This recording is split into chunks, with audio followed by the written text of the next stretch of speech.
Starter motor మనం check చేసినాం కదా, బండి స్టార్ట్ చేస్తూ ఉండగా కిర్రమని సౌండ్ వస్తుంది.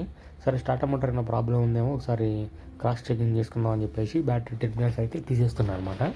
మనకి ఇప్పుడు అక్కడ స్పానర్లు పెట్టాలంటే కొంచెం టెర్మినల్ తీసుకుంటే మనకి ఏం కావాలి, లేదంటే అది ఫైర్ అవుతుంది అనమాట. గబాల్ని పాజిటివ్ నెగిటివ్ తగిలిందంటే ఫైర్ అవుతుంది. సో అందుకని చెప్పేసి ముందు జాగ్రత్తగా నేనైతే టెర్మినల్స్ అయితే ఓపెన్ చేస్తున్నా. బ్యాటరీ లింక్స్ ఓపెన్ చేసి తర్వాత మనం స్టార్టర్ మోటార్ దగ్గరికి పోయి చూద్దాం కనెక్షన్ ఎట్టున్నాయి ఏంది, కరెక్ట్గా ఇచ్చిర్రు లేదా. ఒకసారి కరెక్ట్ ఇవ్వకపోయినా అది 5 వీళ్ళు తిరగదు అనమాట, స్టార్ట్ కాదు.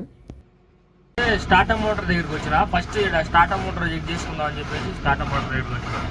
ఇది చూసిన తర్వాత దీని కథ ఏందన్నది తెలుసుకుందాం. ప్రస్తుతానికి స్టార్టర్ మోటార్ దగ్గర ఉన్నా నేను, మీకు కూడా చూపిస్తున్నాం.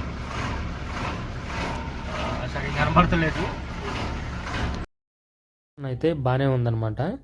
అన్నీ బాగానే ఉన్నాయి. ఇప్పుడు నేను చేయబెట్టినా కదా అదే మెయిన్ కనెక్షన్, దానికి ఆల్రెడీ ఇచ్చేసారు మన వాళ్ళు, అంతా బాగానే ఉంది, సెట్ చేసారు బాగానే. కానీ ఫ్లై వీలే పోయింది. అది ఫ్లై వీల్ ఉత్త 5 వీల్ తిరుగుతుంది అనమాట. మనం స్టార్ట్ చేస్తే బండి ఉత్త 5 వీలే తిరుగుతుంది. Crank soft engine crank soft అయితే తిరుగుతలేదు, అందుకే బండి స్టార్ట్ అవుతలేదు. ఇప్పుడు మనం అయితే గేర్ బాక్స్ దింపాల్సిందే. మనం బండి చేసినాం కదా, ఇదే బండి, ఆ బండి దగ్గరే ఉన్నా నేను, ఆఫీస్లోనే కదా ఉన్నది. ఇప్పుడు చూపిస్తున్నా చూడండి, బండి రన్నింగ్లోనే ఉంది. ఈ బండికి అనమాట మనం లోపల పంపు లోపల అవి సీల్స్ అయితే వేసినాము. చూసిరు కదా, మొత్తం ఈ పంప్ ఓపెన్ చేసినాం అనమాట, కనపడేది అసలు ఆయిల్ ఏమి లీక్ అవ్వట్లేదు. చూసిరు కదా, వెనకమాల పంప్ కూడా ఓపెన్ చేసి రెండింటికి ఎదురు వెనకమాల రెండింటికి సీల్స్ వేసినాము.